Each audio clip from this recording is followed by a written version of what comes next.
வணக்கம் நேயர்களே. அடுத்து நம்ம என்ன பார்க்க போகிறோம்னா அஜித் பற்றி தானே நம்ம பார்க்க போகிறோம். அஜித் வாங்கிய மெக்லாரன் காரில் என்ன ஸ்பெஷல்? அது மணிக்கு 150 கிலோமீட்டர் வேகம் போகுதுங்க. பிரபல F1 ரேசர் ஐயருடன் சென்னாவின் மறைவுக்கு பின்னர் அவர் பெயரை தான் இந்த காருக்கு சூட்டப்பட்டுள்ளது. இந்த கார் உலகிலேயே 500 யூனிட்டுகள் தான் உள்ளது. தனது ரசிகர்களை அவர்களது குடும்பங்களை பாருங்கள் என்ன சொல்லும். அஜித்தை மறைந்த ரேசர் ஐயருடன் சென்னாவிற்கு சமீப காலமாக சில ஃபேன் பாய் சமங்கள் செய்து வருகிறார். ஆம், சமீபத்தில் ஐயருடன் சென்னாவின் நினைவெடுத்து அஜித் அஞ்சலி செலுத்தி அவரது சிலைக்கு முத்தமிட்டது சமூக வலைத்தளங்களில் செம்ம ட்ரெண்டிங்கான அதே சூட்டில் மெக்லாரன் சென்னா என்னும் ஐபர் காரை தனது கலெக்ஷனில் சேர்த்துள்ளார். நீங்கள் நினைப்பது எனக்கு புரிகிறது. பிரபல F1 ரேசர் ஐயருடன் சென்னாவின் மறைவுக்கு பின்னர் அவர் பெயர்தான் இந்த காருக்கு சூட்டப்பட்டுள்ளது. இந்த கார் உலகிலேயே 500 யூனிட்டுகள் உள்ளன. இன்ஸ்டா பக்கத்தில் இந்த காருடன் இருப்பது போன்ற புகைப்படத்தை பகிர்ந்தார் அஜித். காரின் 2 கார்களும் திறந்திருந்த இந்நிலையில் காரின் பின்புறத்தில் சென்னாவின் படம் ப்ரோஜெக்ட் செய்யப்பட்டிருந்தது. அதைத் தொடர்ந்து அஜித் இந்த காரை ஆராய்வது போன்ற வீடியோவும் பதிவு செய்யப்பட்டு சோசியல் மீடியாவில் கலக்கி வருகிறது. மெக்லாரன் சென்னாவிற்கு பின்னர் சென்னா ஐடிஆர் என்னும் சொன்ன கார்கள் வம்ச வழியாக வந்தது. இந்த மெக்லாரன் கார் சென்னாவை விட கொஞ்சம் ஏர் பீஸு என்று வரை 75 சென்னா ஐடிஆர் கார்கள் மட்டுமே உலகில் உற்பத்தி செய்யப்பட்டுள்ளன. சென்னா கார் வம்சத்தின் கடைக்குட்டி சிங்கமாக களத்தில் உருவானது. சென்னா லீமேன் என்னும் கார்தான் அரிது எனும் ஔவையின் வரியில் இந்த காருக்கு நிச்சயம் பொருந்தும். காரணம், இன்று வரை இந்த கார் 35 யூனிட்டுகள் மட்டுமே உற்பத்தி செய்யப்பட்டுள்ளது. சமீபத்தில் அஜித்தும் ஒரு நேர்காணலில் லீ மேன்தான் தன்னுடைய கனவு கார் என்ன சொல்லியிருக்கிறார். கடைசியாக 2020ஆம் ஆண்டு மெக்லாரன் சென்னா LMG ஐடிஆர் எனும் கார் அறிமுகப்படுத்தப்பட்டது. இது 5 யூனிட் மட்டுமே உருவாக்கப்பட்டு அனைத்தும் விற்பனையானது. அதெல்லாம் இருக்கட்டும், இந்த மெக்லாரன் சென்னாவில் என்னதான் உள்ளது? 4.0 லிட்டர் டவின் சிலிண்டர் VL இன்ஜின் கொண்ட ரேஸின் இந்த மெக்லாரன் சென்னா 789 bhp பவர் 800 நியூட்டன் Nm டார்க்கும் கொண்ட இந்த கார் 2008ஆம் ஆண்டு அறிமுகப்படுத்தப்பட்டது. அந்த சமயத்தில் மெக்லாரனின் மிகவும் பவர்ஃபுல்லான இன்ஜின் இதுதான். 7-ஸ்பீடு டியூயல் கிளட்ச் டிரான்ஸ்மிஷன் கொண்ட இந்த கார் மணிக்கு 350 கிலோமீட்டர் வேகத்தில் பறக்கும். அடுத்த படத்தின் அப்டேட் கொடுக்கிறாரோ இல்லையோ, அடுத்தது ரேஸ் கார் அப்டேட் கொடுத்துக்கிட்டே இருக்கிறார் நம்ம தலை. அடுத்து நம்ம எதை பற்றி பார்க்க போகிறோன்னா மைக் மோகன் ஆக்டர் பற்றி இன்றைக்கி நம்ம பேச போகிறோம். அவருடைய பிறப்பு மே 10ஆம் தேதி 1956ஆம் ஆண்டுங்க. ஒரு இந்திய நடிகர், முக்கியமாக தமிழ் சினிமாவில் தனது படைப்புகளுக்கு பெயர் பெற்றவருங்க. அவர் சில தெலுங்கு, கன்னடம் மற்றும் மலையாள படங்கள் நடித்துள்ளாருங்க. மோகன் தனது முதல் படமான கோகிலா 1977க்கு பிறகு கோகிலா மோகன் என்றும் அழைக்கப்படுகிறாருங்க. மற்றும் மைக் மோகன் என பல வேடங்களில் மைக்ரோஃபோன்களை பயன்படுத்தி பாடகராக நடித்தாருங்க. 1982ஆம் ஆண்டில் பயன்கள் முடிவுதலை படத்தில் நடித்ததற்காக சிறந்த தமிழ் நடிகருக்கான ஃபிலிம்பேர் விருதை பெற்றவருங்க. அவர் பிறந்தது மோகன் ராவ். அவருடைய பெயர் மோகன் ராவ். மே 10ஆம் தேதி 1956ஆம் ஆண்டு. வயது 69. பெங்களூர், மைசூர் மாநிலம், தற்போது கர்நாடகா, இந்தியா. மற்ற பெயர்கள்: கோகிலா மோகன், மைக் மோகன். தொழிலுக்கு நடிகர் திரைப்பட தயாரிப்பாளருங்க. செயலில் இருந்த ஆண்டுகள் 1977 91 வரைக்கும், 2008 2009, 2016, இப்போ 2023, இப்போ தற்போது வரைங்க. அவருடைய மனைவி பேர் கௌரி, ஒரே ஒரு குழந்தைங்க.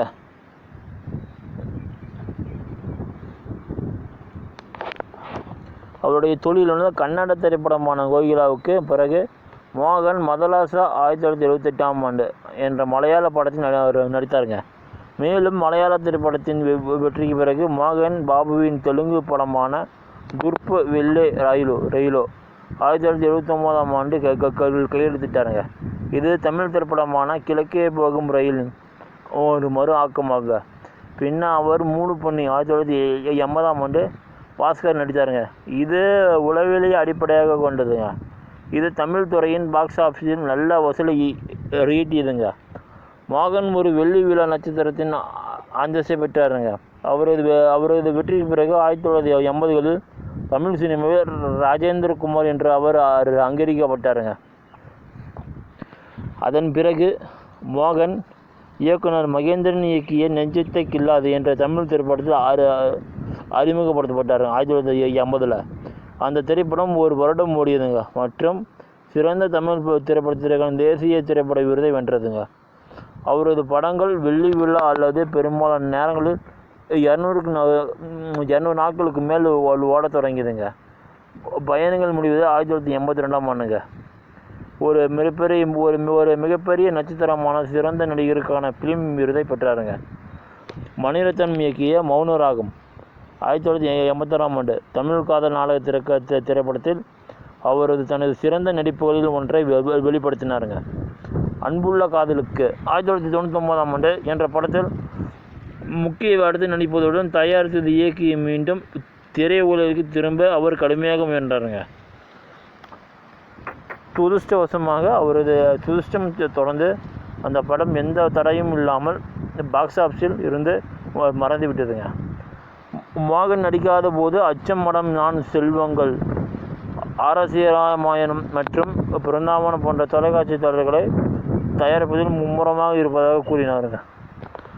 2006 கே. பாக்யராஜன் நடித்த உனக்கும் எனக்கும் படத்தில் ஜெயம் ரவியின் தந்தை வேடத்தில் நடிக்க அவர் மறுத்துவிட்டாருங்க. 2008 வெளியான சுட்டப்பழம் படத்தில் 9 வருடங்கள் இடைவெளிக்கு பிறகு மோகன் மீண்டும் கதாநாயகனாக நடித்தாருங்க. இந்த படம் குறைந்த பட்ஜெட்டில் தயாரிக்கப்பட்டதுங்க. இது தயாரிப்பாளர்கள் மற்றும் விநியோகஸ்தர்களுக்கு லாபத்தை அனுபவிக்க உதவியதுங்க. மோகன் அசோகவனா என்ற கன்னட படத்தையும் ஹீரோவாக நடித்தாருங்க. ஆனால் அந்த படம் இன்னும் வெளியிடப்படவில்லைங்க. மோகனின் சிவிக் சினிமா என்ற ஏற்கனவே பிருத்திவிராஜ் லால் நடித்த தலாபாவ் 2008 படத்தை தயாரித்துள்ளதுங்க. இது பிரபல நடிகர் மதுபாலின் முதல் இயக்குனராகுங்க. 13 ஆண்டுகளுக்கு பிறகு ஹாரா 2024 என்ற அதிரடி நாடகத்தின் மூலம் தமிழ் சினிமா மீண்டும் வந்தாருங்க.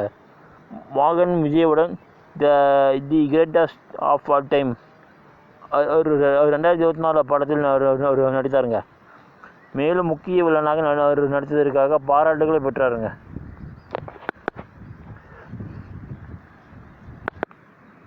அடுத்து எதை பற்றி பார்க்கணும்? கோகிலா திரைப்படங்க. 1974 வெளிவந்த அந்த திரைப்படத்தை பற்றி பார்க்க போகிறோம். இது இந்தி கன்னட மொழி காதல் திரைப்படமாகுங்க. இந்த படம் பாலு மகேந்திரால் இயக்கப்பட்டதுங்க. இந்த கதை எழுதியார் பாலு மகேந்திரா. தயாரித்தவர் டி மோச்சம் பெர்னாண்டோ. நடிப்பு கமலஹாசன், ஷோபா, ரோஜாமணி, மோகன்.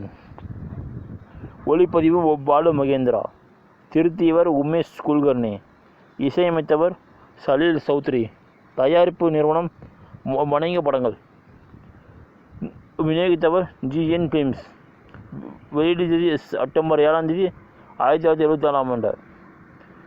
இந்தியா மொழி கன்னடம். இந்த படத்தை கமர்ஷியல் ஃபிலிம்ஸ் என்ற பாதையின் கீழ் டி மோச்சம் பெர்னாண்டோ தயாரித்த இது GN ஃபிலிம்ஸ் சென்னை இந்தியாவால் விநியோகிக்கப்பட்டது மற்றும் உலகளவிய எதிர்மறை உரிமைகளை பெற்றது. படத்தின் இசையை சலில் சௌத்ரி இசையமைத்தார். பாடல் வரிகளை சி. உதயசங்கர் எழுதியுள்ளார். பாலு மகேந்திரா ஒளிப்பதிவு செய்தார். எடிட்டிங் உமேஷ் குல்கர்னி செய்தார். கோகிலா அக்டோபர் 7ஆம் தேதி 1974 அன்று வெளியிடப்பட்டது. ஒரு விமர்சன ரீதியாக பாராட்டப்பட்டது. இந்த படம் கர்நாடகா மற்றும் தமிழ்நாட்டில் வெளியிடப்பட்டதும் வணிக ரீதியாக வெற்றி பெற்றது. இது மெட்ராஸில் இப்போது சென்னை 100 நாட்களுக்கு திரையிடப்பட்ட முதல் கன்னட படமாகும். மகேந்திரா சிறந்த ஒளிப்பதிவிற்கான தேசிய திரைப்பட விருதையும் சிறந்த திரைக்கதைக்கான கர்நாடக மாநில திரைப்பட விருதையும் வென்றது. இந்த படம் 1983 மற்றும் 1996ஆம் ஆண்டுகளில் மகேந்திராவால் முறையே மலையாளத்தில் ஊமக்கையை என்றும் இந்தியாவில் அவுரேக்க ஃப்ரெம் ஹானி என்றும் உருவாக்கம் செய்யப்பட்டது. இந்த படத்தோட கதை மருத்துவக் கல்லூரி மாணவியான கோகிலா தந்தையுடன் தாயாருடன் பெங்களூரில் வசிக்கிறார். குடும்பத்திற்கு மிகவும் நெருக்கமான ஒரு வீட்டு வேலைக்காரி சென்னியும் அவர்களும் வசிக்கிறார். கோகிலாவின் தந்தை நிறைய பயணம் செய்வதாலும் அவரது மனைவி உடல்நலக் குறைவால் அவதிப்படுவதாலும் அவர்கள் ஒரு பணம் செலுத்த விரும்பினர். வைத்திருக்க முடிவு செய்கிறார். வங்கி நிர்வாகி என். விஜயகுமார் வீட்டில் பணம் செலுத்தும் விருந்தினராக வசிக்கிறார். கோகிலாவும் விஜயம் காதலித்து அவரது பெற்றோரின் சம்மதத்துடன் திருமணம் செய்து கொள்ள திட்டமிடுகிறார். இதற்கிடையில் திடீரென்று ஒரு இரவு விஜயும் சென்னியும் வீட்டில் தனியாக இருக்கிறார்கள். அவர்கள் இருவரும் காதலிக்கிறார்கள். கோகிலா திரும்பிய பிறகு இந்த சம்பவம் பற்றி அறியாமல் இருக்கிறார். இருப்பினும் தன் சென்னிக்கு விஜயுடனான கோகிலாவின் காதல் பற்றி நன்கு தெரியும். இருப்பினும் விஜய் சென்னி மறந்துவிட்டு கோகிலா மீதான தனது இயல்பான காதலுடன் தொடர்ந்து ஆளுகிறார். திடீரென்று ஒரு நாள் கோகிலா கல்லூரி சுற்றுப்பயணத்தில் இருந்தபோது சென்னி கர்ப்பமாக இருப்பதை விஜய் அறிந்து கொள்கிறார். அகடா தேவனாகோட், முரளி மனோகர் ராவ், பாஸ்கர் ராவ் சென்னியிடம் குழந்தையை கருக்கலைப்பு செய்யுமாறு பரிந்துரைக்கிறார். அவன் மனம் முடிந்த சென்னை வீட்டை விட்டு வெளியேறுகிறார். கோகிலா சுற்றுப்பயணத்திற்கு திரும்பிய போது விஜய் மற்றும் சென்னி இருவரையும் காணவில்லை. விஜய் அன்றைய காலி செய்துவிட்டதாக அவளுடைய அம்மா அவளுக்கு தெரிவிக்கிறாள். செல்லும் அவன் இருக்கும் இடத்தையே கண்டுபிடிக்க பல முயற்சிகள் தோல்வியடைந்தன. 3 ஆண்டுகளுக்கு பிறகு கோகிலா ஒரு கிராமத்தில் தற்செயலாக விஜயை சந்திக்கிறாள். அங்கு அவள் ஒரு மருத்துவராக பணிமாற்றப்படுகிறாள்.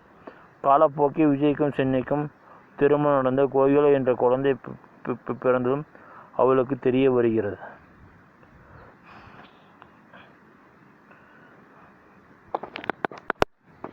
நடிகர்கள்: விஜயகுமார் வேடத்தில் கமலஹாசன், கோகிலாவாக சோபா, சென்னியாக ராஜாமணி, ஐடட் தேவனாகோட் முரளி மனோகர், ராவ் பாஸ்கர் ராகவா மோகன், ஏ. சிவாராமுலுவாக ராஜாராம், விஜய் மற்றும் சென்னி மகளாக சுஷ்மா வீர்.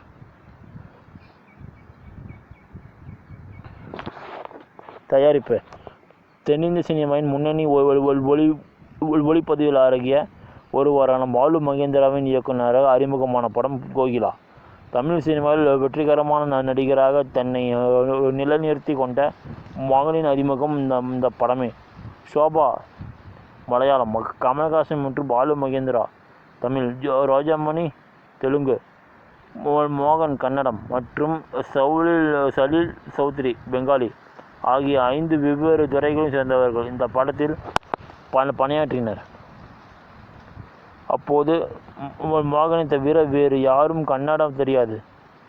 மோகன் பி.வி. கரண் நடத்தும் நாடக குழுவான பெனாகாவின் மாணவராக இருந்தார். மோகன் ஜி.வி. ஐயர் மற்றும் கிரிஷ்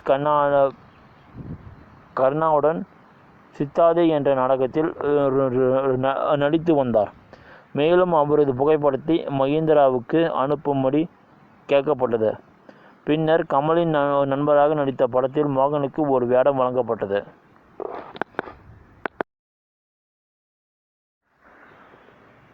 வணக்கம் நண்பா. இன்றைக்கி நம்ம எதை பற்றி பார்க்க போகிறோன்னா, தமிழ் நியூஸ் பற்றி இன்றைக்கி நம்ம பார்க்க போகிறோம். வடிவத்துக்கு மாறினால் பள்ளிகள் பிரச்சனையும் தீர்ந்து விடுவாங்க. எல்கேஜி தொடங்கி +2 வரை ஒவ்வொரு வகுப்பிலும் வேறு வேறு கற்பித்தல் முறை இருக்கிறதுங்க. வாய்ப்பு வசதியும் தேவையுமே வகுப்பறையில் அமரும் முறையை தீர்மானிக்குங்க. அதை ஆசிரியர்களின் கைகளில் தந்து விடலாம். மாணவர்களுக்கு சரிசமமான கற்றலை உறுதி செய்ய வகுப்பறையில் இனி வடிவில் மாணவர்களை அமர வைக்க வேண்டும் என்று பள்ளி கல்வித்துறை இயக்குனர் கண்ணப்பன் அனைத்து மாவட்ட கல்வி அலுவலர்களுக்கும் சுற்றறிக்கை அனுப்பியுள்ளார்.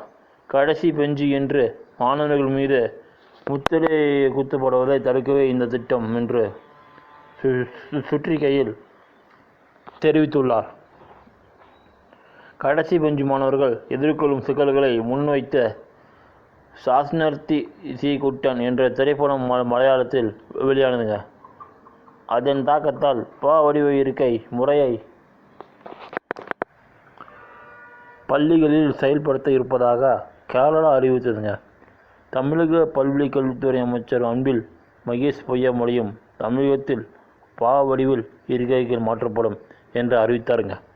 இப்படி இருக்கைகளை அமைப்பதன் மூலம் அனைத்து மாணவர்களும் ஒரே வரிசையில் அமர்த்தப்படுவார்கள். ஆசிரியர்கள் நேரடியாக ஒவ்வொரு மாணவரோடு உரையாட முடியும். எல்லோரும் ஆசிரியரின் கண்காணிப்பில் இருப்பதால் கவனம் சிதற வைப்பதில் வாய்ப்பில்லை. அதனால் வாய்ப்புள்ள இடங்களில் இருக்கையை மாற்ற வேண்டும் என்று அந்த சுற்றறிக்கையில் தெரிவிக்கப்பட்டுள்ளது. சில பள்ளிகளில் உயரத்தின் அடிப்படையில் மாணவர்கள் அமர வைக்கப்படுவார்கள். பெரும்பாலான பள்ளிகளில் நன்றாக படிக்கும் மாணவர்களை முதல் பெஞ்சிலும், படிக்காத சொல்பேச்சு கேட்காத மாணவர்களை கடைசி பெஞ்சிலும் உட்கார வைக்கிறார்கள்.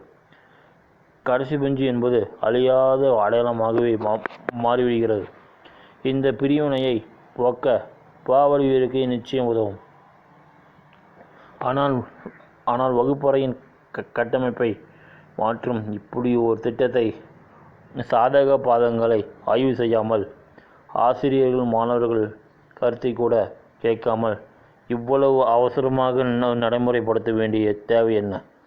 காலங்காலமாக இருக்கிற ஒரு வகுப்பறை கட்டமைப்பை மாற்றும் அளவுக்கு நம் பள்ளிகளின் கட்டுமானங்கள் இருக்கிறதா என்ற அடிப்படையான ஒரு ஆய்வு கூட பள்ளி கல்வித்துறை செய்யவில்லை. ஒரு திரைப்படம் வருகிறது, சமூக ஊடகங்களில் அது குறித்து ஒரு விவாதம் எழுகிறது. அதை கவனிக்க பள்ளி கல்வித்துறை அமைச்சர் தமிழகத்திலும் அத்திட்டம் நடைமுறைப்படுத்தப்படும் என்று அறிவிக்கிறார். உடனே வாய்ப்புள்ள இடங்களில் நடைமுறைப்படுத்துங்கள் என்று பள்ளி கல்வித்துறை இயக்குனர் சுற்றறிக்கை அனுப்புகிறார். ஒரு ஆசிரியர் தான் நடத்தும் பாடத்துக்கேற்ப மாணவர்களை எப்படி வேண்டுமானாலும் அமர வைத்துக் கொள்ளலாம். அதற்கு எந்த தடையும் இல்லை. சில ஆசிரியர்கள் மரத்தடியில் கூட அமர வைத்து பாடம் நடத்துவார்கள். ஆசிரியர் சூழலுக்கு ஏற்றவாறு முடிவெடுப்பதில் பிரச்சனை இல்லை.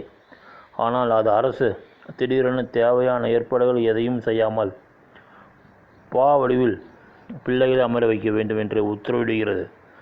அதனால் ஏதேனும் பிள்ளைகளுக்கு உடல் பாதிப்பு வருமா? ஆசிரியர்களின் கற்பித்தலுக்கு அது சாதகமாக இருக்குமா? ஏனென்றாலும் அமைச்சரும் ஆய்வு செய்யவில்லை, பள்ளி கல்வித்துறை இயக்குனரும் ஆய்வு செய்யவில்லை. சாஸ்னர்த்தின் சி குட்டன் படத்துக்கு முன்பாகவே சாட்டை படத்தில் சமுத்திரகனி இதே போன்ற ஒரு வகுப்பறை முன்மொழிந்திருப்பார். இயக்குனர் அன்பழகனுக்கும் அந்த யோசனை அப்போது தெரிவித்தவன் நான்தான். கொரோனா பாதிப்புக்கு பிறகு குழந்தைகள் மனநிலை மாறியிருக்கிறது. எல்லோருமே தங்கள் மீது கவனம் குவிய வேண்டும் என்று விரும்புகிறார்கள். கடைசி பெஞ்சில் என்றால் படிக்காதவர்கள் இருக்க என்றும் எல்லோரையும் மனதில் பதிந்துவிட்டது. இதை மாற்ற வேண்டியது முக்கியமானது. ஆனால் அதில் இருக்கும் சிக்கலுக்கு எந்த கவனமும் கொடுக்கவில்லை என்பது என் கவலை என்கிறார் கல்வியாளர் ஆயிஷா நடராசன். பெரும்பாலான வகுப்பறைகளில் 50க்கும் மேற்பட்ட மாணவர்கள் இருக்கிறார்கள். அவ்வளவு மாணவர்களை வடிவில் அமர செய்து ஒரு ஆசிரியரால் பாடம் நடத்த முடியாது. 20 மாணவர்களுக்கு ஒரு ஆசிரியர் என்ற நிலை எப்போது வருகிறதோ அப்போது இது சாத்தியம்.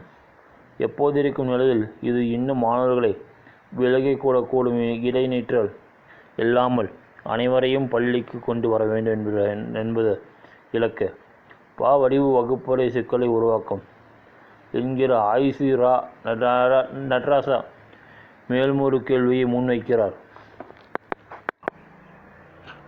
வகுப்பறைய இராணுவம் போல இப்படிதான் அமர வேண்டும் என்று ஏன் விதிமுறை உருவாக்க வேண்டும்? ஆசிரியர் தன் விருப்பத்துக்கு சிந்தனைக்கும் ஏற்றவாறு மாணவர்களை அமர வைத்து கொள்ளட்டுமே. தினமும் கூட வகுப்பறையை கலைத்து போட்டு மாறி மாறி அமர வைக்கலாம். இன்று ஒருவர் முன் இருக்கையில் அமர்ந்தால் நாளை இன்னொருவர் அமரலாம். இது வகுப்பறையை கலகலப்பாக்கும். ஆசிரியர் மாணவர் இடைவெளியும் குறையும். வகுப்பறை இப்படி அமைய வேண்டுமென்று மாணவர்கள் கேட்க வேண்டும். அதன்படி வகுப்பறை அமைத்து கொள்ள ஆசிரியர்களுக்கு சுதந்திரம் கொடுக்க வேண்டும் என்கிறார் ஆயுஷ் நடராசன். அரசு பள்ளிகளில் செய்ய வேண்டிய விஷயங்கள் யாராலும் உள்ளன. 2013க்கு பிறகு ஆசிரியர் பணியிடங்கள் நிரப்பப்படவே இல்லை. ஏராளமான காலி பணியிடங்கள் பல பள்ளிகளில் தற்காலிக ஆசிரியர்களை கொண்டே நடக்கின்றன. தன் பணியே நிரந்தரமில்லை என்ற நிலையில் ஒருவர் எப்படி அர்ப்பணிப்போடு மாணவர்களை தயாரிக்க முடியும்? போதிய அளவுக்கு நிரந்தரமாக ஆசிரியர்களை நியமிப்பதுதான் இப்போதைய தேவை. பல அரசு பள்ளிகளில் மாணவர் எண்ணிக்கை குறைவாக இருக்கிறது. பல கிலோமீட்டர் தள்ளியிருக்கிற தனியார் பள்ளிக்கு பிள்ளைகளை அனுப்புகிற பெற்றோருக்கு அருகில் இருக்கும் அரசு பள்ளி மீது ஏன் நம்பிக்கை வரவில்லை? அது ஏன் என்று ஆய்வு செய்ய வேண்டியதுதான். இப்போதைய அவசர தேவை 100 ஆண்டுகளுக்கு முன்னால் தொடங்கப்பட்ட பல பள்ளிகள் மூடும் நிலைக்கு வந்துவிட்டன. போதிய அளவுக்கு கட்டடங்கள் கூட இல்லை. ஒற்றை இரட்டை இலக்கங்களுக்கு மாணவர்கள் எண்ணிக்கை வந்துவிட்டது. அந்த பள்ளிகளை எல்லாம் மேம்படுத்த வேண்டியதான் தற்போது தேவை. கணினி ஆசிரியர்கள், விளையாட்டு ஆசிரியர்கள், நூலர்கள், ஆய்வக செய்முறை ஆசிரியர்கள் போன்ற பணியிடங்களை உருவாக்கி நியமனம் செய்வதுதான் இப்போது தேவை. பள்ளிகளுக்கு நிலவு சாதிய மனநிலை போக்கி சமதத்துவத்தை நிலைநாட்டுவது கைகட்டும் தூரத்திற்கு வந்துவிட்ட போதை பொருள்களில் இருந்து பிள்ளைகளை காப்பாற்றி நல்வழிப்படுத்துவதுதான் தற்போது தேவை. கழிவுறை கட்டடங்கள் உள்ளன. எத்தனை கழிவுறைகள் பயன்படுத்தும் நிலையில் உள்ளன. எத்தனை பள்ளிகளில் நிரந்தரமாக தூய்மையான பணியாளர்கள் நியமிக்கப்பட்டுள்ளார்கள். தமிழகத்தில் 1000 உயர்நிலை பள்ளிகள், 3000 தொடக்க பள்ளிகள் தலைமை ஆசிரியர்கள் இல்லாமல் இயங்குகின்றன. நீதிமன்ற தடைகள் உடைத்து அந்த பணியிடங்களை எல்லாம் நிரப்ப வேண்டும் என்பதே இப்போது தேவை. ஒரு மாவட்டத்தில் தேவைக்கு மேல் ஆசிரியர்கள், இன்னொரு மாவட்டத்தில் பெரிய அளவில் ஆசிரியர் பற்றாக்குறை. முறையாக பணி நிரவல் செய்து தேவைக்கேற்ப ஆசிரியர்களை நியமிப்பதன் மூலம் இப்போது தேவை. இந்த அத்தியாவசிய தேவைகளை எல்லாம் புறம் தள்ளிவிட்டு சமூக ஊடகங்களில் பேசப்படும் ஒரு விஷயத்தை எந்த அடிப்படையான ஆய்வுகளுக்கு இன்றி செயல்படுத்துவதுங்கள் என்று ஆசிரியர்கள் நிரப்பந்திருப்பது எந்த வகையில் நியாயம்? இது மாதிரி புதிதாக ஒன்றை கொண்டு வரும்போது ஆசிரியர்களிடமிருந்து கருத்தை கேட்பதில்லை. மாவட்ட கல்வி அதிகாரிகளிடம் கூட நாங்கள் எங்கள் கருத்துக்களை சொல்ல முடியாது. எல்லா பிள்ளைகளிலும் மேலும் கவனம் குவிய வேண்டும் என்ற இதன் பன்னீருக்கு நோக்கத்தை வரவேற்கிறோம். அதனால் அதற்குரிய வசதிகளோடு நம் வகுப்பறைகள் இல்லை என்கிறார் தமிழ்நாடு முதல்கலை பட்டதாரி ஆசிரியர்கள் சங்கத்தின் தலைவர் பெருமாள்சாமி. தமிழ்நாடு பட்டதாரி ஆசிரியர் கூட்டமைப்பு மாநிலம் பொதுச் செயலாளர் முனைவர் பேட்டரி ரைமண்ட் அனைத்து மாணவர்களுக்கும் ஒரே மாதிரி கவனம் கொடுக்க வேண்டியது அவசியமானது. தகுதிக்கு குறைவாக பார்க்கப்படும் கடைசி பெஞ்சு முறை தவிர்க்கப்பட வேண்டும். ஆனால் 40க்கு மேல் மாணவர் எண்ணிக்கை இருந்தால் இதில் நிறைய நடைமுறை சிக்கல் இருக்கிறது. 5ஆம் வகுப்பு வரைக்கும் இதை நடைமுறைப்படுத்துவதில் சிக்கல் இருக்காது. 6ஆம் வகுப்பு மேல் நடைமுறைப்படுத்துவதில் உள்ள பிரச்சனைகள் போகத்தான் தெரியும் என்கிறார். குழந்தைகள் நல்ல மருத்துவரும் செயற்பட்டாளமுடன் டாக்டர் ரெக்ஸ் சர்க்குணத்திடம் இது குறித்து பேசினோம். இப்படி வடிவத்தில் அமர்வு செய்வதன் மூலம் கடைசி பெஞ்சில்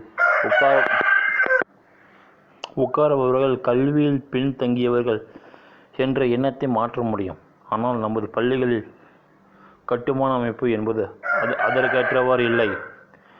கரும்பலகை பார்ப்பதற்கும் ஆசிரியரை பார்ப்பதற்கும் கழுத்தை ஒரே திசையை திருப்ப வேண்டியிருக்கும். எழுதுவது சிரமமாக இருக்கும். நிச்சயம் அது பாதிப்பை உருவாக்கலாம். வடிவில் குழந்தைகள் அமர வைக்க முடிவெடுத்தால் நாம் கற்பிக்கும் முறையில் மாற்றங்களை கொண்டு வர வேண்டும். உரையாடல் வடிவில் தான் கற்பித்தல் முறையை மாற்ற வேண்டும். பொருத்தமான இருக்கைகளை வாங்க வேண்டும். அதற்கான நிதியை ஒதுக்க வேண்டும். உள்ளாட்சி அமைப்புகளை இதில் இணைக்க வேண்டும் என்கிறார் அவர். எல்கேஜி தொடங்கி +2 வரை ஒவ்வொரு வகுப்பிலும் வேறு வேறு கற்பித்தல் முறை இருக்கிறது. வாய்ப்பு வசதியும் தேவையுமே வகுப்பறையில் அமரும் முறையை தீர்மானிக்கும். அதை ஆசிரியர்களின் கைகளில் தந்துவிடலாம். அரசு பள்ளிகளை மேம்படுத்த நாம் செய்ய வேண்டியது நிறைய இருக்கிறது. 10 ஆண்டுகளுக்கு முன்பு தனியார் பள்ளிகளை விட அதிக மாணவர்கள் அரசு பள்ளிகளில் படித்தார்கள். படிப்படியாக அந்த எண்ணிக்கை சரிந்து இன்று தனியார் பள்ளிகளே மாணவர் எண்ணிக்கையில் அதிக ஆதிக்கம் செலுத்துகின்றன. பல அரசு பள்ளிகள் விளிம்பு நிலைக்கு வந்துவிட்டன. கொரோனாவுக்கு பிறகு இந்த நிலை சற்று மாறியிருக்கிறது. இதை தக்க வைக்க அடிப்படையான பிரச்சனைகளில் அமைச்சரும் அதிகாரிகளும் கவனம் செலுத்த வேண்டும். வண்ண வார்த்தைகள் அல்ல, மாற்றத்துக்கான திட்டங்களே மக்களுக்கு தேவை. அடுத்து நம்ம என்ன பார்க்க போறோம்னா, உயிருக்கே ஆபத்தாக மாறும் பிரியாணி ஃப்ரைட் ரைஸ். இரவில் சாப்பிடுவதன் பிரச்சனையா, இல்லை சிக்கன் சாப்பிடுவது பிரச்சனையா? டீ சாப்பிட போவோமா என்று கேட்பது போல, என்ன ப்ரோ சிக்கன் சாப்பிடலாமா என டீக்கு இணையாக சர்வகாலமும் சாப்பிடும் உணவாக மாற்றப்பட்டு கிடைக்கிறது சிக்கன். காயில் கெட்டது கத்திரிக்காய் என்று ஒரு சொல்வடையே உண்டு. அதாவது சாம்பார் புளிக்குழம்பு, கோழி குழம்பு, ஆட்டுக்கறி குழம்பு, மோர் குழம்பு என எல்லாவற்றிலும் கத்திரிக்காயை சேர பார்ப்பார்கள். அதற்கு இணையாக பிரியாணி, நூடுல்ஸ், ஃப்ரைட் ரைஸ், சர்வமா, பக்கோடா என்ற அத்தனை வகை உணவுகளிலும் கமகமைக்கிறது சிக்கன். இதற்கு ஒரு பெருங்கூட்டமே அடிமைப்பட்டு இருக்கிறது. இதற்கு நடுவே அவ்வப்போது சிக்கன் சாப்பிட்டு பலி என்ற வரும் செய்திகள் அவ்வப்போது அதிர்ச்சியை உண்டாக்கி விடுகின்றன. குறிப்பாக பள்ளி செல்லும் வயதுள்ள குழந்தைகள் பற்றி செய்திகள் தாங்க முடியாமல் துயர்ந்தருபவை. சில மாதங்களுக்கு முன்பு நாமக்கல்லில் ஒரு பள்ளி மாணவியின் சிக்கன் சர்வமா சாப்பிட்டு இருந்து போனார். இதையடுத்து சவர்மாவுக்கு தமிழக அரசு தடை விதித்து தனிக்கதை. இதை சிக்கன் காரணமாக சிறுவன் பரத்தின் உயிர் பறி போயிருப்பதாக பதற வைக்கிறது. புது செய்திங்க. திருவள்ளூர் மாவட்டம் பெரியபாளையத்தை சேர்ந்த பரத் தனியார் பள்ளி ஒன்றின் 9வது மாணவன் சம்பவம் ஒன்று ஓட்டலில் இருந்து சிக்கன் ஃப்ரைட் ரைஸ் வாங்கி சாப்பிட்டுள்ளான். நள்ளிரவில் வாந்தி மற்றும் மூச்சு திணறல் ஏற்பட்டு பரிதாபமாக உயிரை இழந்திருக்கிறான். எப்போது சாப்பிடுகிறார்கள் என்பது முக்கியம். இந்த உயிரிழப்புக்கு உண்மையிலே சிக்கன் தான் காரணமா என்று சென்னையை சேர்ந்த டயஸ்டின் கிரேட்டா ஸ்ரேனிடம் பேசியது போது விரிவாகவே விவரங்களை எடுத்து வைத்தார். சிக்கன் உண்மையில் நல்லதொரு அசைவ உணவுதான். புரட்சத்து கிடைக்கும் பெரும் ஆதாரமாகவும் சிக்கன் உள்ளது. இதில் நாட்டுக்கோழி நல்லது, பிராயர் கோழி கெடுதல் என்று சொல்கிறார்கள். முறையாக சமைத்து அளவோடு எந்த நேரத்தில் உட்கொள்கிறோமோ எம்பில்தான் எந்த உணவுமே அமுதமாவதும் விஷமாவதும் இருக்கிறது. ஃப்ரைட் ரைஸும் ஆரோக்கியமானதுதான். சாதத்தை தயார் செய்து ஏதேனும் இறைச்சி, காய்கறிகள் மற்றும் ஹெல்த்தியான சாஸ் வகைகளை சேர்த்து ஃப்ரைட் ரைஸை உண்பது சீனர்களின் நீண்டகால வழக்கம். இதற்காக இறால், கடல் உணவுகள், எல்லா இறைச்சிகளும் கலந்து கலவை, டோஃபு போன்ற பல வகைகளை பின்பற்றுகிறார்கள். எலுமிச்சையும் அதில் சேர்த்து கொள்வார்கள். MG எனப்படும் மோனோசோடியம் கிளோகெட்டுமேட் என்கிற சுவையூட்டியை அளவோடு பயன்படுத்துவார்கள். நம் ஊரில் ஃப்ரைட் ரைஸ் செய்கிறவர்கள் பலர் முறைப்படி செய்வதில்லை. அதிக எண்ணெய், அதிகமான MSG சேர்ப்பதும் அதிகம் வறுப்பது போன்றவற்றிலேயே ஃப்ரைட் ரைஸ் ஆபத்தான உணவாக மாறுகிறது. மேலும் கலர் ஏஜெண்டுகளையும் சேர்க்கிறார்கள். இதில் சோடியம் என்கிற உப்பு அதிகம் அளவில் உள்ளது.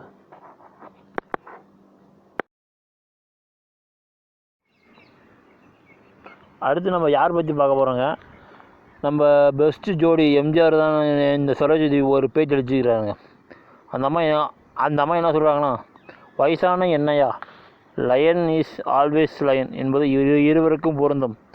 சொக்க வைக்கும் அதே பார்வை, வா பியூட்டிஃபுல் சொல்ல வைக்கும் அதே உதட்டாரோ, புன்னகை படபடக்கும் அதே பட்டாம்பூச்சி கண்கள், 2K கிட்ஸின் இதயத்தை ஈர்த்துவிடும் அதே க்யூட் குரல் என அப்படியே இருக்கிறார் 60 சூப்பர் ஸ்டார் நடிகை சரோஜாதேவி.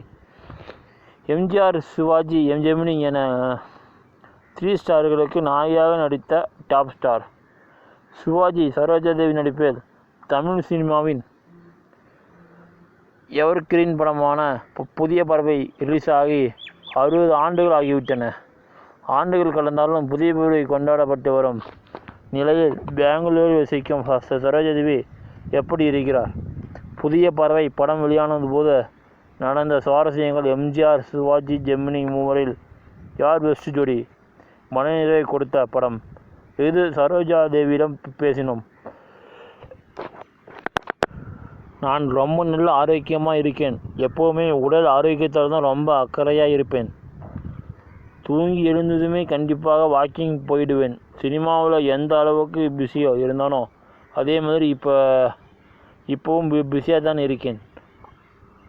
அலுவலகம் பணிகளும் போய்கிட்டு இருக்கு. தேவையான நேரங்களில் ஓய்வெடுக்கிறேன். சென்னையை மறக்க முடியாது. அதனால் அடிக்கடி சென்னைக்கு வந்துட்டு தான் நான் இருக்கேன். அதே உற்சாக குரலில் பேசுகிறார் சரோஜாதேவி. புதிய பறவை வெளியாகி 60 வருடங்கள் ஆகிவிட்டன. அப்போது நடந்த சுவாரஸ்யமான மறக்க முடியாத அனுபவங்களை சொல்லுங்களேன். நீங்கள் சொல்லும் போது தான் இந்த படம் வெளியாகி 60 வருஷம் ஆகிடுச்சுன்னு எனக்கே யோசிக்க தோணுது. புதிய பறவை என் வாழ்க்கையில் மறக்க முடியாத படம். ஏன்னா படம் மிகப்பெரிய ஹிட்டு. சிவாஜி, சௌகார், ஜானகி, எம்.ஆர். ராதா, நாகேஷ், மனோரமன் படத்தில் நடித்த எல்லாருமே பெரிய நடிகர்கள். கால் சீட்டே கிடைக்காத அளவுக்கு வெவ்வேறு படங்களில் பிஸியாக இருந்தவர்கள்.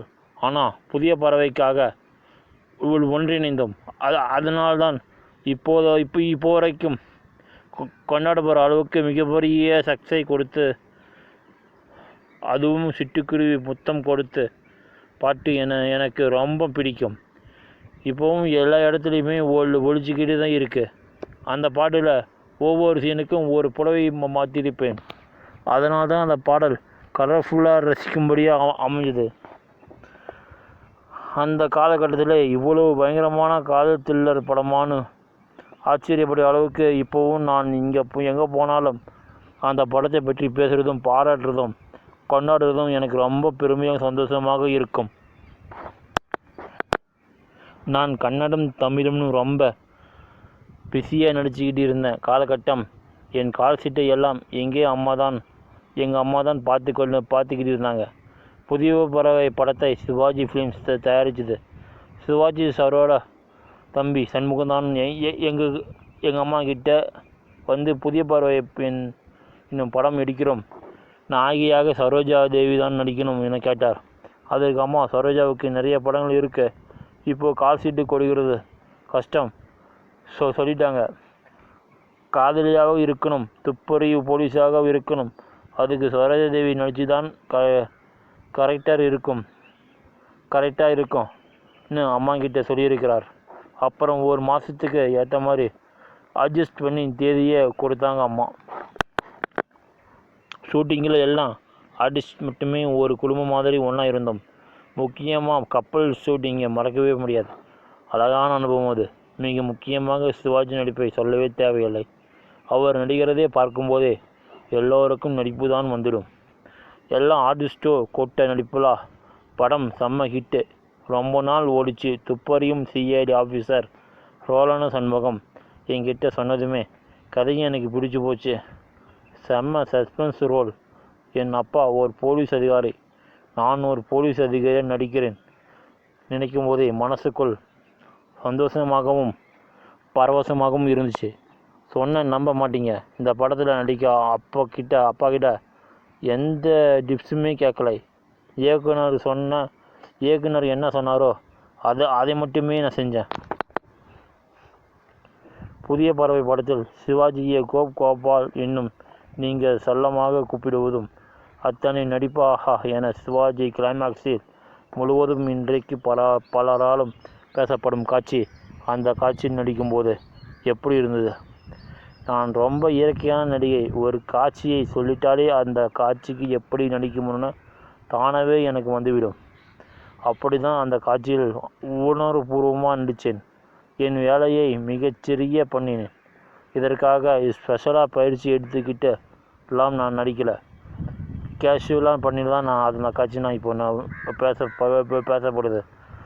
உங்களுக்கு இதே படத்தில் நடித்த சவுகார் ஜானிக்கும் உங்களுக்குமான நட்பு பழைய நடிகரில் யாருடனும் அதே நட்பு இது தொடர்கிறது. சவுகார் ஜானகி எனக்கு பெஸ்ட்டு ஃப்ரெண்டு. இப்போவும் பேசிக்கிட்டு தான் இருக்கோம். புதிய பறவை ஷூட்டிங்கில் சவுகார் ஜானகி வீட்டிலிருந்து சாப்பாடு வரும். எங்கள் வீட்டிலிருந்து வரும் ஷேர் பண்ணி ஒன்றா தான் சாப்பிடுவோம். அப்போது எப்படி இருந்தோம் அதே அண்ணன் போல தான் இப்போவும் இருக்கும். முந்த நேற்று கூட பண்ணி பேசிக்கிட்டே இருந்தோம். அதே மாதிரி ராஜஸ்ரீ விஜயகுமாரி எல்லாம் இப்போவும் நட்போடு தொடர்போடு தான் இருக்கிறாங்க. என்ன ஒரு வருத்தம்னா என காலகட்டத்தில் நடித்த நடிகைகள் பலர் எங்களை விட்டு போயிட்டாங்க. அது ஏலம் நினைக்கும் போது ரொம்ப துக்கமாக இருக்குது. எம்ஜிஆர், சிவாஜி, ஜெமினி என முன்னணி நாயகியாக நடித்தவர் நீங்கள். இந்த 3 பேரில் உங்களுக்கு பெஸ்ட் ஜோடி என்று யாரை சொல்வீர்கள்? 3 பேரிடம் உங்களுக்கு பிடித்த விஷயங்கள் என்னென்ன? எல்லா முன்னணி ஹீரோக்களுடன் நான் நடிச்சிருந்தாலும் எம்ஜிஆர் கூட தான் நான் அதிக படம் நடிச்சிருக்கேன். நான் கன்னட படங்களெல்லாம் தான் நடிச்சுக்கிட்டு இருந்தேன். எம்ஜிஆர் தான் நாடோடி மன்னன் படம் மூலமாக என்னை தமிழுக்கு அறிமுகப்படுத்தினார். என் திறமை மீது அவருக்கு ரொம்ப நம்பிக்கை. எல்லா படமும் ஹிட்டு அடித்தது. அடுத்தடுத்த பட வாய்ப்புகள் குவிந்தன. எம்ஜிஆரோட 26 படங்கள் நான் நடிச்சிருக்கேன். அப்போது எம்ஜிஆர் தான் எனக்கு பெஸ்ட் ஜோடியாக இருக்க முடியும். எம்ஜிஆர் சினிமாவில் மட்டுமல்ல, நிஜத்திலேயே ஹீரோ தான். நல்ல உள்ளத்தோடு எல்லோருக்கும் உதவி செய்யணும்னு சொல்வார். அதை செயல்படுத்துவார். 1 2 எல்லா விஷயமும் அவர்கிட்ட பிடிக்கும். சிவாஜி ரொம்ப டிசிப்ளின் கடைப்பிடிப்பார். 7 மணிக்கு ஷூட்டிங்குன்னா ஷார்ப்பாக வந்துடணும். நம்மளோட காட்சி முடிகிற வரைக்கும் செட்டை விட்டு எங்கேயும் போகக்கூடாதுன்னு இருப்பார். இதையெல்லாம் நான் அவரிடம் கற்றுக்கொண்ட விஷயங்கள். ஜெமினி காதல் சீனில் எல்லாம் எப்படி நடிக்கிறதுன்னு சொல்லி கொடுத்து இருக்கார். அதனால்தான் அவர் காதல் மன்னன். எல்லா முன்னணி ஹீரோக்களோடும் நடிச்சிருந்தாலும் நான் ஒரே மாதிரியான கேரக்டரை பண்ணலை. அந்த மாதிரி பண்ணவும் எனக்கு பிடிக்காது. எல்லாமே வித்தியாசமான கேரக்டர்கள் தான். எம்ஜிஆர் முதல்வராக இருந்தபோது செயல்படுத்திய திட்டங்களில் உங்களை கவர்ந்த திட்டம், எம்ஜிஆர் கொண்டு வந்த எல்லா திட்டங்களுமே எனக்கு பிடித்தவை தான். மக்களுக்கு பிடித்தவை தான். மக்களை இதயத்திலிருந்து நேசித்தார். அதனால்தான் மக்கள் அவரை இதய தெய்வமாக கொண்டாடினாங்க. அவர் கொண்டு வந்த திட்டங்கள் எனக்கு ரொம்ப பிடித்த சத்துணவு திட்டம்தான். இப்போ வரை அது தொடர்ந்துக்கிட்டே இருக்குது. ஒரு குழந்தை பசியோடு இருந்தால் படிக்க முடியாது என்பதை உணர்ந்து அவர்களுக்கு சத்துணவை கொடுத்து படிக்க வச்சு தான் மறக்க முடியுமா? அதே மாதிரி ரிக்ஷா தொழிலாளர்களுக்காக நிறைய நல்ல விஷயங்கள் செஞ்சிருக்கிறார். அது எல்லாம் எனக்கு ரொம்ப பிடிக்கும். அவர் நாயகனாக இருக்கும்போது சரி, முதல்வராக இருக்கும்போது சரி, ஒரு மாதிரி தான் நடந்துக்கிட்டார். ஜெயலலிதாவுக்கு உங்களுக்குமான நட்பு. ஜெயலலிதாவை எனக்கு ரொம்ப பிடிக்கும். அவங்களுக்கு என்னை ரொம்ப பிடிக்கும். என்னை அடிக்கடி வரவைத்து நேரு சந்தித்து பல விஷயங்களை பற்றி பேசுவாங்க. நடிகை இருக்கும்போது எப்படி நட்பாக பேசுவாங்களோ அதே நட்போடு தான் முதல்வராகவும் என்னிடம் பேசினாங்க. முதல்வராக மக்களுக்காக நிறைய செஞ்சுருக்காங்க. உங்கள் திரை வாழ்க்கையில் படங்கள் உங்களுக்கு மனநிறைவை கொடுத்த படம் இது. நான் நடித்த படங்களில் எனக்கு பிடித்த கேரக்டரான இருவர் உள்ளம் படத்தை நடித்து தான் நான் நல்ல படம் மட்டுமில்லை, எனக்கு ரொம்ப பாராட்டுகள் குவித்த படம். இந்த படத்துக்கு கலைஞர் தான் திரைக்கதை வசனம் எழுதினார். அவர் எழுதின டைலாக்கை நான் பேசி நடித்தேன். படத்தை பார்த்துட்டு ரொம்ப நல்லா நடிச்சிருக்க என்னும் கலைஞர் பாராட்டினார். அவருடன் எழுத்து பேச்சு எனக்கு ரொம்ப பிடிக்கும். புதிய பறவையின் படத்தை இப்போது ரீமேக் செய்தால் உங்களது கதாபாத்திரத்தில் யார் நடித்தால் நல்லாயிருக்கும் என்று நினைக்கிறீர்கள்? நான் இப்போது படங்கள் அதிகம் பார்த்ததில்லை, அதனால் சொல்ல முடியலை. ரீமேக் ரிலீஸ் எல்லாம் தயாரிப்பு நிறுவனம் முடிவு செய்யணும். சினிமா வாழ்க்கையில் உங்கள் சாதனையாக கருதுவது? சினிமா இண்டஸ்ட்ரியில் இதுவரைக்கும் என்மேல் ஒரு கெட்ட பேர் கூட கிடையாது. இதுவே மிகப்பெரிய சாதனை தான். நான் கவர்ச்சியாக நடித்தேன், யாராலும் சொல்ல முடியாது. டீசெண்டாக ட்ரெஸ் பண்ணுவேன். எனக்குன்னு சினிமாவில் ஒரு பாலிசியை வகுத்துக்கிட்டு ஒரே நேர்கோட்டில் பயணித்தேன். நல்ல நடிகைன்னு பேர் வாங்கினேன். தொழிலை நான் ரொம்ப நேசித்தேன். எல்லார்கிட்டேயும் ரொம்ப அன்பாக இருப்பேன், மரியாதை கொடுப்பேன். யார் வந்தாலும் எழுந்து நின்று தான் வணங்குவேன். அதனால் எல்லோருமே என்னை ரொம்ப பிடிக்கும். கடவுள் தயவால் நல்ல கேரக்டர்களில் நடித்தும் பேர் புகழும் கிடைச்சதும் இதை விட வேறு என்ன சாதனை வேணும்? இளம் வயதிலேயே உங்கள் கணவர் இறந்து விட்டார், நீங்கள் ஏன் மறுமணம் செய்து கொள்ளவில்லை என்ற கேள்வி ரசிகர்கள் மத்தியில் இருந்தது. உங்கள் குடும்பத்திலிருந்து வேறு யாரும் என் நடிப்புத்துறைக்குள் வரவில்லை. என் கணவர் ரொம்ப அன்பானவர், என்னை அக்கறையாக பார்த்துக்கிட்டார். எல்லா விஷயத்திலும் நேர்த்தியாக நடந்து கொள்வார். மறுமணம் பண்ணிக்காததெல்லாம் ஒரு விஷயமா? எனக்கு இஷ்டம் இல்லை, மறுமணம் செஞ்சிக்க தோணவும் இல்லை. அதே மாதிரி என் பிள்ளைங்களுக்கும் நடிப்பு துறைக்குள் வர்றது விருப்பமில்லை. நான் யாரையும் கட்டாயப்படுத்தவில்லை. என் குடும்பமே என் ரொம்ப அன்பான குடும்பம். அப்பா அம்மாவுக்கு நாங்கள் எல்லாரும் பெண் குழந்தைகள் தான். நான் தான் கடைக்குட்டி சகோதரிகளால் ஒரே ஒரு அக்கா மட்டும்தான் உயிரோடு இருக்காங்க. எப்போதும் அது அன்போடு இருக்கும். மலையாள சினிமாவில் பாலியல் சர்ச்சை புதாகரமாக கொண்டிருக்கிறது. அதை பற்றி என்ன நினைக்கிறீர்கள்? ஹேமா கமிட்டி பற்றியெல்லாம் எனக்கு பேச விருப்பமில்லை. ஆனால் அந்த காலத்தில் எங்களை எல்லாரும் ரொம்ப கண்ணியமாக நடத்தினாங்க. ரொம்ப பிரியத்தோடு நட்போடும் பழகுவாங்க. அப்போலாம் இந்த மாதிரி கிடையாது. அடுத்து வணக்கம் நண்பா. அடுத்து நம்ம என்ன பார்க்க போகிறோம்னா, ஆரம்பித்த 3 வருஷத்தில் ஒரு ஆண்டுக்கு நான் 40 லட்சங்க தேன் உணவில் பிஸ்னஸுங்க. ஒரு கவிதா ஒரு பெண்ணுங்க. எல்லோரும் ஒன்று செய்து கொண்டிருக்கும்போது நாம் அதிலிருந்து மாற்றி யோசித்து அதை இன்னும் மேம்படுத்தி செய்யும்போது வெற்றிக்கான வாய்ப்பு அதிகமாகுங்க. அப்படி தான் நான் கணவர் செய்து கொண்டிருந்த தேன் விற்பனையை நான் மதிப்பு கூட்டலில் பிசினாக மாற்றினேன். மாதம் லட்சங்களில் வருமானம் பார்த்து கொண்டிருக்கிறேன் என்று உற்சாகமாக சொல்கிறார் கவிதா. கவிஹனி இண்டஸ்ட்ரீஸ் என்ற பெயரில் தேன் சம்பந்தமான உணவுப் பொருட்கள் தயாரித்து விற்பனை செய்து ஆண்டுக்கு 40 லட்சம் ரூபாய் டர்ன் ஓவர் செய்து வருகிறார்.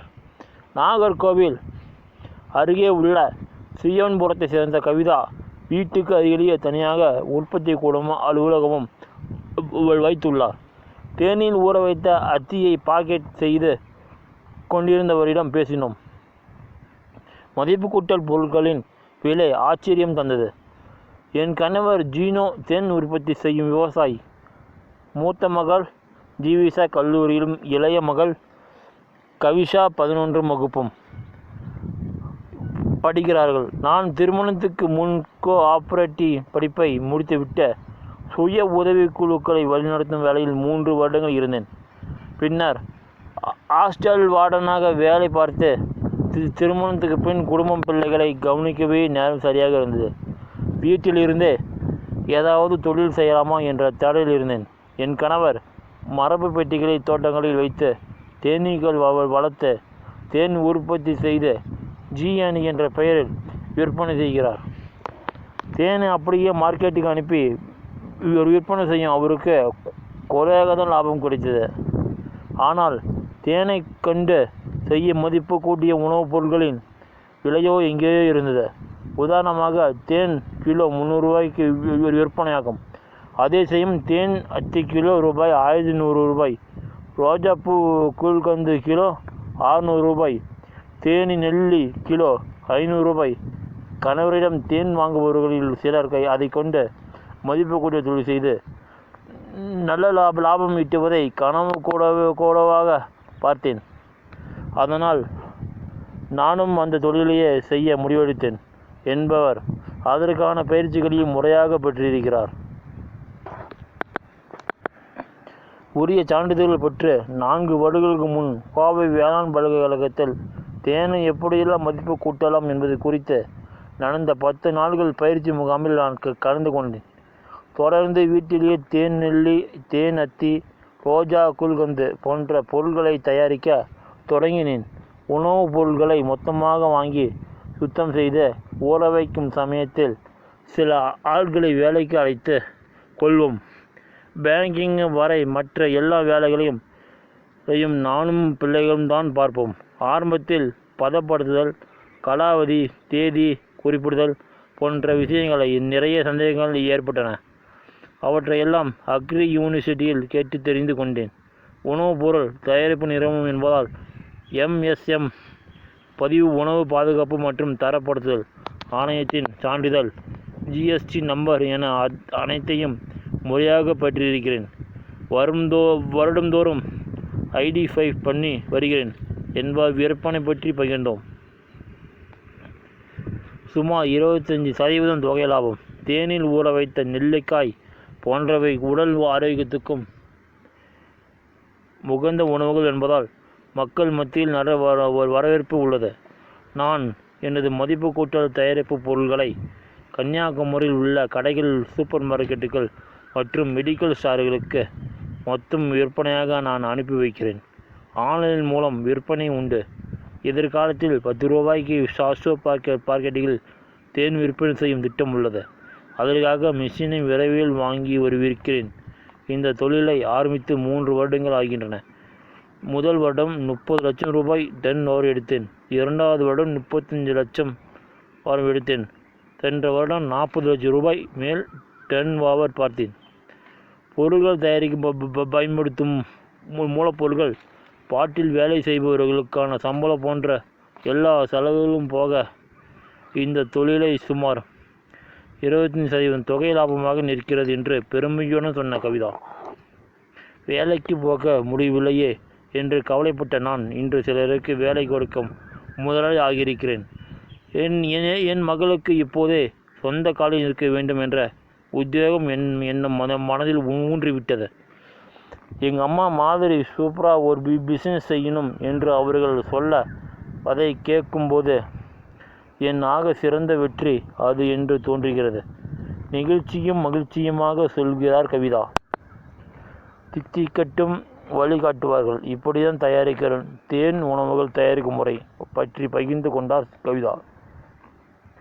அத்தியை மதுரையில் இருந்து மொத்தம் விலைக்கு வாங்குகிறேன். நூலில் கோக்கப்பட்ட மாலை போன்று வரும் அத்தியை முதலில் தனித்தனியாக பிரித்து வெயிலில் காய வைப்பேன்.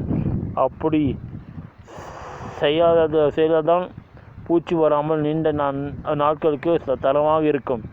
சுத்தமான தேனையும் சுத்தப்படுத்தி காய வைத்த அத்தி பழத்தையும் சம அளவு எடுத்து சில பாத்திரத்தில் 30 நாட்கள் ஊற வைக்க வேண்டும். பின் அந்த தேனை அத்தியை காற்று போகாதபடி பாட்டிலில் அடைத்து ஒரு விற்பனைக்கு அனுப்பலாம். நெல்லிக்காயை உள்ளூர் மார்க்கெட்டிலே வாங்கி ஆவியில் வேக வைத்து பக்குவப்படுத்துவேன். நெல்லிக்காய்க்கு உள்ளே தேன் நன்றாக ஊற வேண்டும் என்பதற்காக நெல்லிக்காயை பனை செய்ய வேண்டும். பின்னர் தேனும் நெல்லிக்காயும் சம அளவு எடுத்து 30 நாட்கள் ஊற வைத்து தேன் நெல்லி தயாரித்து விற்பனைக்கு அனுப்புகிறேன். பன்னீர் ரோஜாவை 5 நாட்கள் உலர வைத்து அதை தேனில் 40 நாட்கள் ஊற வைத்து குல்கந்து தயாரிக்கிறேன். 1 கிலோ உலர வைத்த பன்னீர் ரோஜா இதழ்கள் ஊற வைக்க 3 கிலோ தேன் தேவைப்படும். நாகர்கோவில் அருகில் உள்ள தேவாலய மலர் மார்க்கெட்டில் பன்னீர் ரோஜாக்களை மொத்தமாக வாங்குகிறேன். இட்ரை நஷ்டம் தேனில் ஊற வைத்து விற்பனை செய்கிறேன்.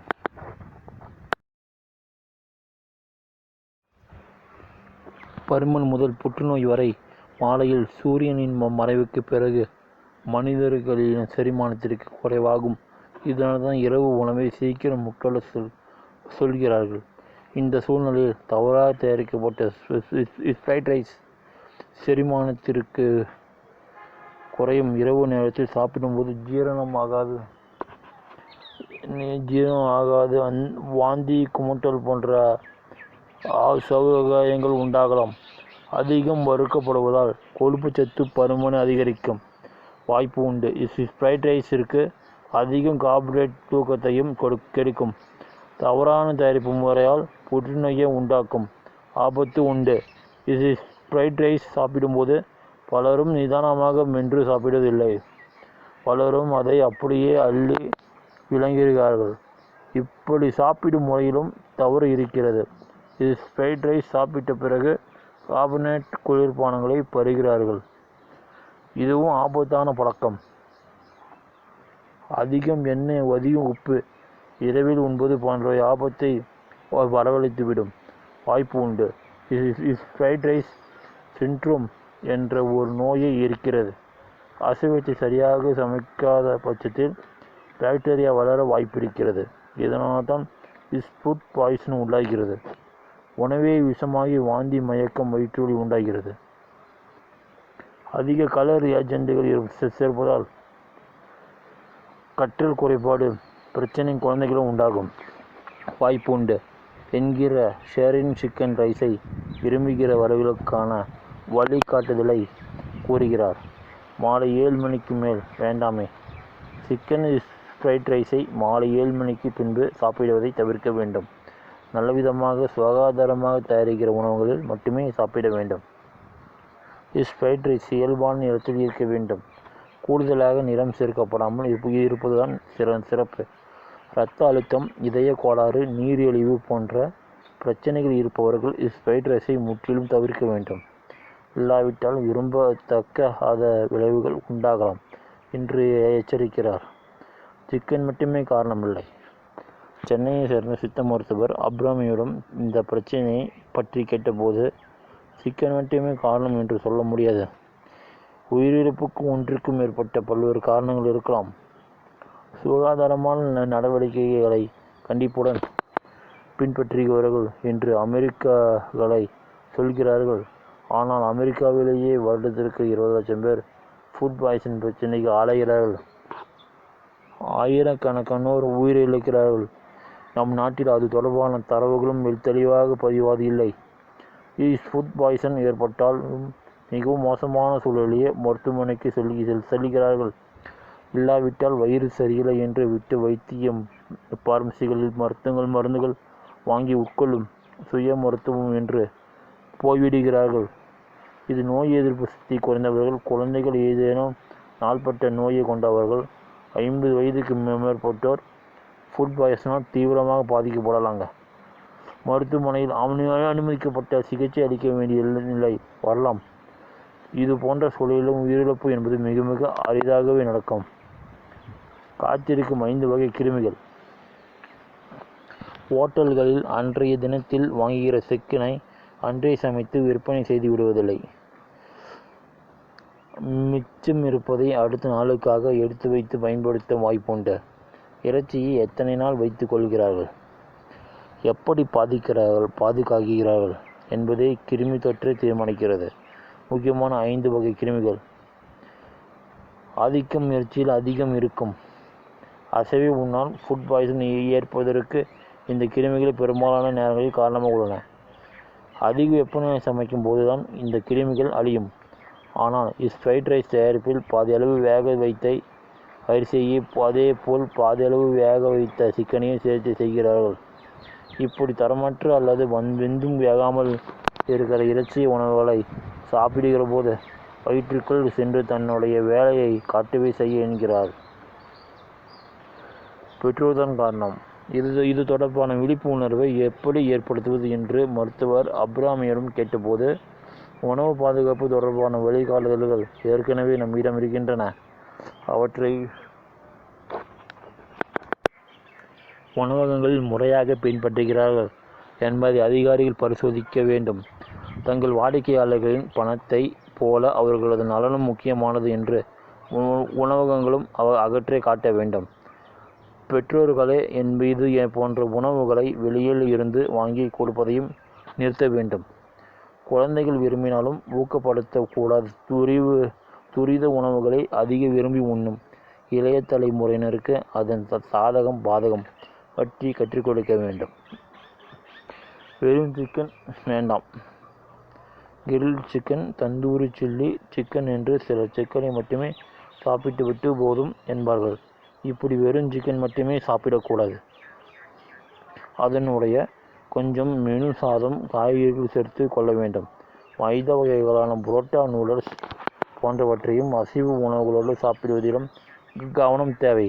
கறி குழம்பு, அதற்கு சாதம் என்கிற நம்முடைய பாரம்பரிய பாதுகாப்பான வீட்டில் சமைக்கும்போது அன்றைய தினத்தில் ஸ்பேஸ்க்காக வாங்கி அன்றே சமைத்து சாப்பிட்டு விட வேண்டும்.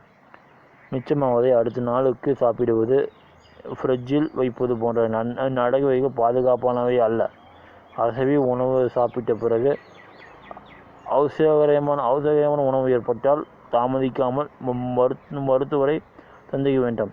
அலட்சியம் செய்தால் ஆபத்தாக மாறலாம் என்று எச்சரித்தவர் இரவில் சிக்கன் சாப்பிடுவதை முற்றிலும் தவிர்க்க வேண்டும் என்று அழுத்தம் கொடுத்து வலியுறுத்துகிறார். 3 மணி நேரத்துக்கு முன்பாக உண்ண வேண்டும். சூரிய உதயம் மற்றும் அஸ்தமானத்தை வைத்தே நாம் உலகின் சுழற்சி இயங்குகிறது. இதனால் தான் சித்த மருத்துவத்தின்படி மாலை 6 மணிக்கு மேல் எந்த உணவும் உட்கொள்ள வேண்டாம் என்று அறிவுறுத்துகிறார்கள். இப்போது கூட கிராமப்புறங்களில் மாலை 6 மணிக்கு மேல் சிக்கன் உணவுகளை சாப்பிட்டு முடித்து விடுவதை பழக்கமாக வைத்திருப்பதை பார்க்க முடியும். அதாவது படுக்கைக்கு செல்லும் 3 மணி நேரத்துக்கு முன்பு உணவு உட்கொள்ள வேண்டும் என்று வலியுறுத்துகிறார்கள். அதாவது சாப்பிடும் உணவானது இறப்பைக்கு சென்று அங்கிருந்து செரிமானமாகி சிறுகுடலுக்கு செல்ல 3 மணி நேரம் ஆகும். தாமதமாக உணவு சாப்பிட்டு உடனே தூங்கச் சென்றால் உணவே இறப்பிலேயே தேங்கி நின்று செரிமானத்திற்காக மிகவும் சிரமப்படும். குறிப்பாக சிக்கன் என்பது அதிக புரதம் உள்ள ஒரு உணவு. அதை சமைக்கும் முறையிலும் நிறைய மசாலா எண்ணெய் சேர்க்கிறோம். சிக்கனுடன் சேர்த்து நாம் உண்பது மைதா பொருளாகவும் சில கார்பனேட் பானங்களாகவும் உள்ளன. இப்படி ஹெவியான உணவை இரவில் சாப்பிட்டு உடனே தூங்கச் சென்றால் எல்லா பிரச்சனைகளும் வரும். தூக்கம் கெடும். அடுத்த நாளில் எல்லா வேலையில் பாதிக்கும். சிக்கன் என்று மட்டுமில்லாமல் எந்த அசைவ உணவாக இருந்தாலும் மத்திய நேரத்தில் சாப்பிடுவது மிகவும் சிறந்தது. ஒருவேளை மாலையில் சாப்பிடுவதாக இருந்தால் 6 மணிக்கு முன்பே சாப்பிடுங்கள். சைவ உணவாக இருந்தால் என்பது ஆரோக்கியத்துக்கான ரகசியம் என்று முத்தையப்பாக சொல்லி முடிக்கிறார் அபிராமி. உணவு அமுதாவதும் விஷமாவதும் நம்ம கையில் தான். அடுத்து நம்ம எதை பற்றி பார்க்க போகிறோம்னா ஜன்ம நட்சத்திர படத்தை பற்றி நீங்கள் பார்க்க போகிறோம். அந்த படத்தோட தயாரிப்பு யாருன்னா அமோகம் ஸ்டூடியோஸுங்க, வெயிட்லாம் பிக்சர்ஸுங்க, இயக்கம் பி மணிவர்மன், நடிப்பு தமன், மாலவி, மலகுத்ரா, மத்தேரையா, ராக்ஷா, செரீன், சிவம், அருண், காளி வெங்கட், இசை சஞ்சய் மாணிக்கங்க, ஒளிப்பதிவு கேஜி. வெளியான தேதி ஜூலை 18ங்க 2022.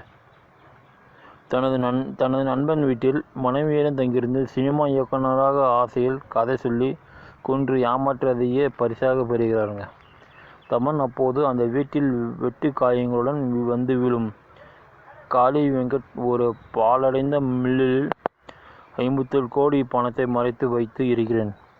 அது எம்எல்ஏ பணம். ஆஸ்பத்திரியில் அட்மிட் ஆகி இருக்கும் என் மகளை காப்பாற்றிவிட்டு மீதி பணத்தை நீங்களே வைத்துக் கொள்ளுங்கள் என்று சொல்லிவிட்டு சாகிறார். தமனும் அவரின் நண்பர்களும் பணத்தை தேடி அந்த இடத்துக்கு சொல்கிறார்கள்.